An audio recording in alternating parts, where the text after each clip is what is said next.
Good evening, friends. So this year, again, we start a series of lectures by experts.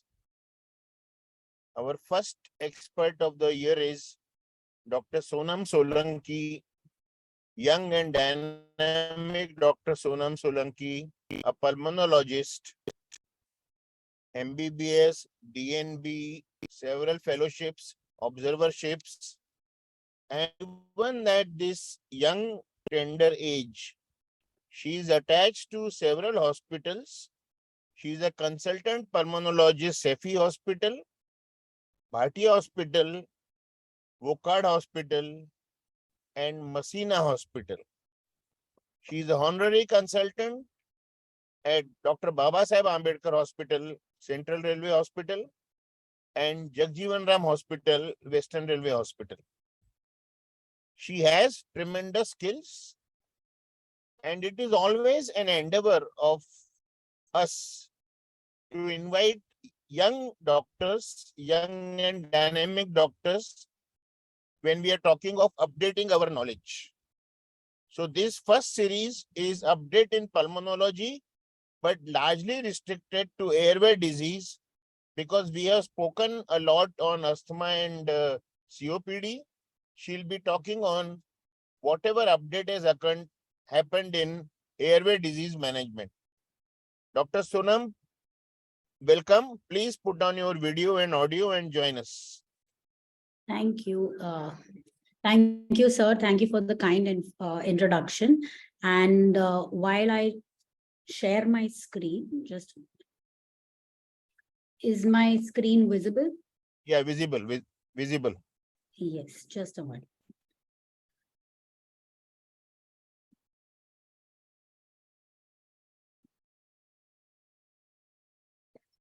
Okay, so I think, yes, I have the pointer as well. So thank you, sir. And the slides are appearing smaller. Smaller?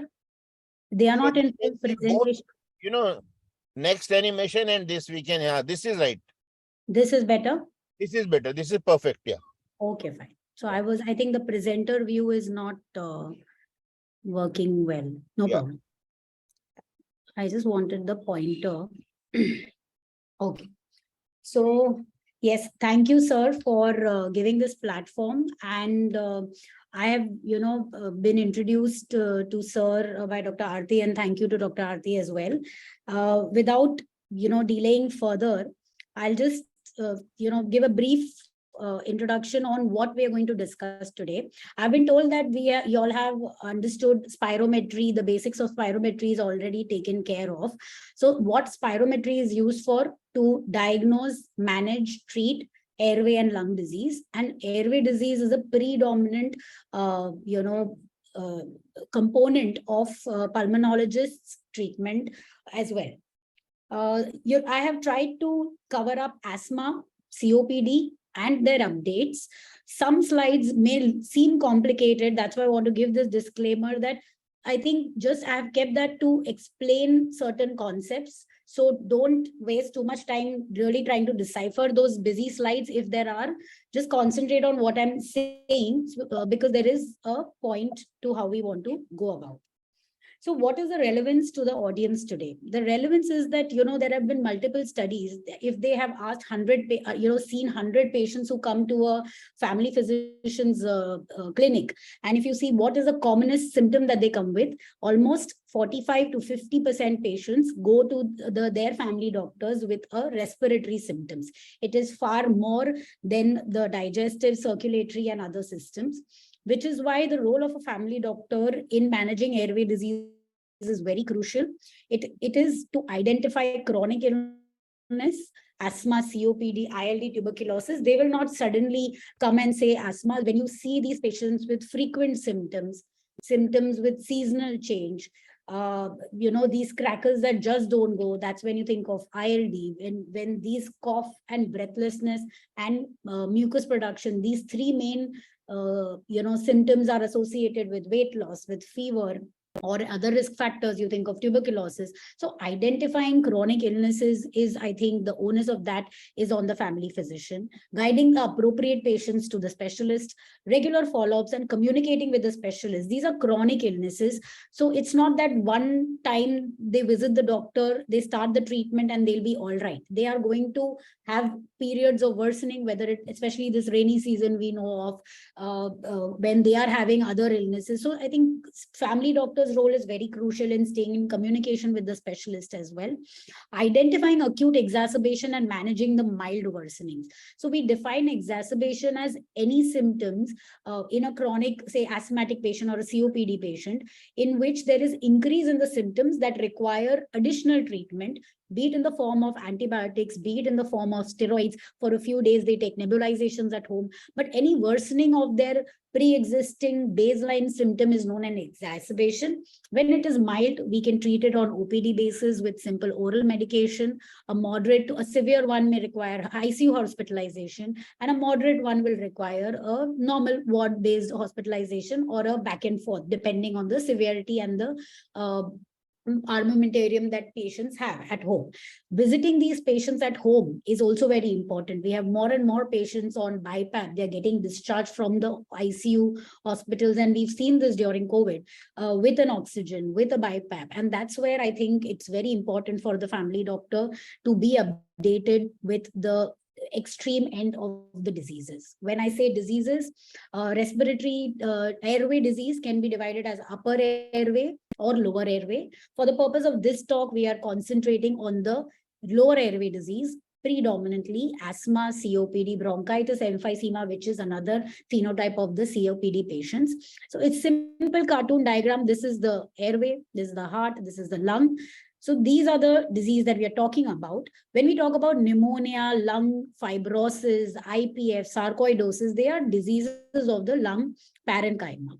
When we talk about pulmonary hypertension, congestive cardiac failure, pulmonary edema, they are diseases of the circulation, pulmonary circulation. So this is how we divide amongst airway disease. As you can see, this is the anatomical, bifurcation of the airways.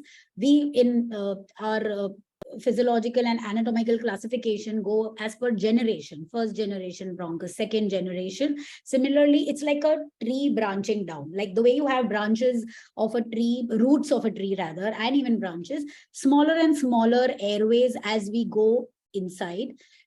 And from the 8th generation onwards, when you have bronchioles, terminal bronchioles, respiratory bronchioles, alveolar ducts, alveolar sac. Now, why are they so important to identify? These are small airways. We define them less than 2 millimeter. They are very different in terms of the compositions. As you can see, these blue lines, these are the cartilaginous rings around the larger airways. There are no blue rings here. So there is no cartilage. That is the first thing. They collapse very easily. The flow over here is different. There is a turbulent flow up to this generation of airways, and it becomes a laminar flow when they go to the smaller airways. This is not just important in our anatomy class, but in physiology. Why it matters? Because inhaled medication that we use for diagnosing and treating the airway diseases, whether it's a powder-based inhaler, spray-based inhaler, nebulization, final bifurcation is particle size. So where there are particle size of the DPI, MDI, which is important. So we'll choose inhalers specific to this. The device and delivery system becomes very important when managing these airway diseases, and it's not routinely picked up in spirometry. So, I mean, I'm sure all of you all would have had the patient where, they have a seasonal symptoms, there is some history of allergy, constantly coughing, chest examination, there is no wheezing, because traditionally we have been taught that airway disease, asthma, COPD, that bilateral bronchi is there. We saw it during COVID. There were studies where that post-COVID cough just went with inhalers. We only had to give them either a home nebulization or inhalers, and that's only when the cough went, because it was all affecting smaller airways. You won't not get clinical signs in these patients. And even on routine spirometry, subtle changes of that FEF 2575 will be seen. If you do complete body box, you will see a lot of air trapping. These are indirect signs. And that's why we really need to look at small airways and we diagnose them differently. And so then if we know that the airway disease is predominantly small airways, we'll treat it a little differently. How? So this is the CT scan. CT scan has been very rampantly used, but if you really want to, I mean, and we know that X-ray and CT generally will always turn out to be normal in an asthma patient.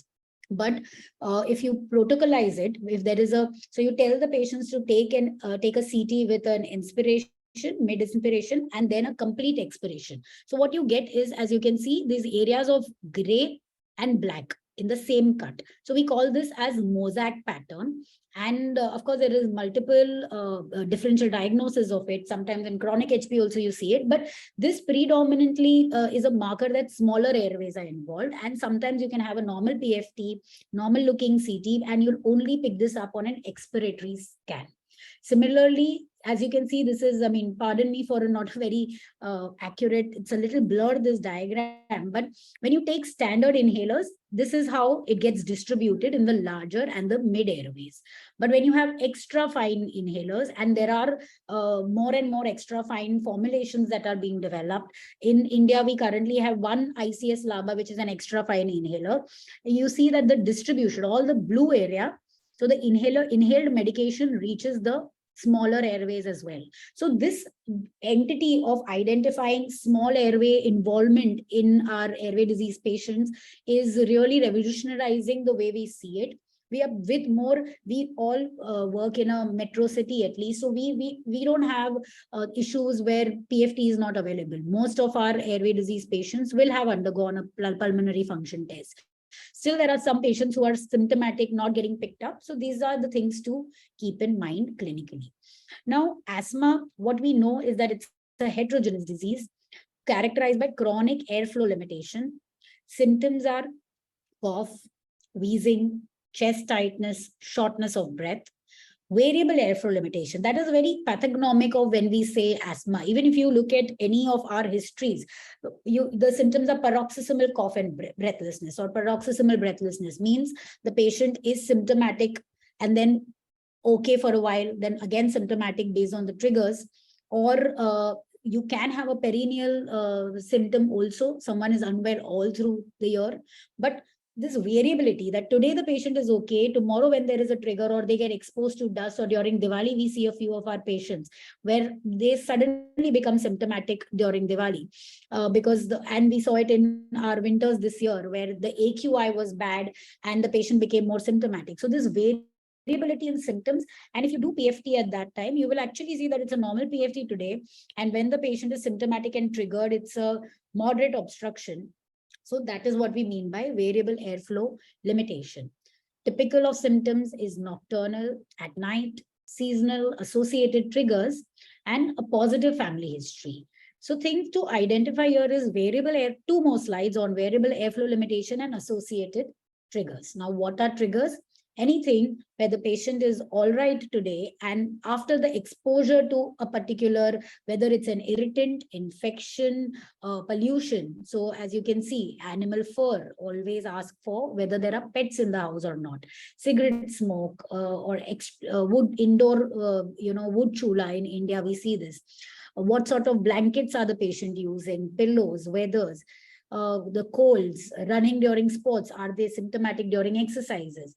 Very important at family physician level, drugs, emotion. If something has some fight in the house has triggered the symptoms, these are very important things to identify. Now, this diagram really can, I'm going to spend 40 seconds on this slide because it is very important. It almost summarizes what we are seeing with our asthma patient. As you can see, this airway, these are the tube. This is the airway wall. This is the airway lumen. And these dark brown stripes are the smooth muscles which we can see around the airways. What is happening when the patient is in an attack? You can see the airway wall has thickened.